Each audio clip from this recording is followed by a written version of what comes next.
Good morning, Andy. Good morning. Andito ngayon tayo sa Bukana Bridge. Nakakatapos, it is a 1.3 kilometer bridge. Kasama ito sa buong bypass na ginagawa around the Davao City. At ito'y sinasabi ang estimate natin na ang biyahe na dati halos 2 oras ay mababawasan, magiging mga 25 minutes, 20 minutes na lang. Kaya't malaking ginhawa. Lalong-lalo na ay ngayon na magpapasko tayo, alam naman natin nangyayari sa traffic. Kaya ito ay magagamit. We will open the bridge on the 15th, December 15, gagawin na. Matatapos yung buong bypass by December 2027. So tuloy tapos na lahat ito all the way. Ito ay nagsimula, na-approve ito noong July ng 2022.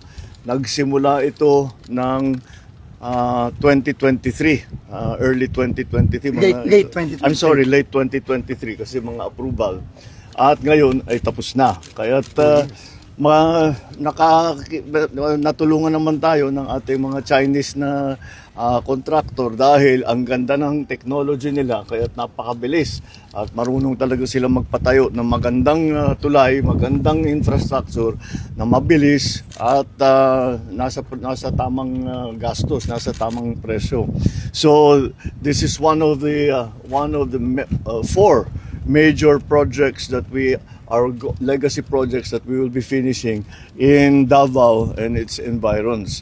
So nakatapos na tayo, marami na tayong nabuksan na section dito, and this will be now another major part of this bypass road. So I'm congratulating the DPWH for their good attention to this matter, and lahat ng nagtrabaho rito, congratulations.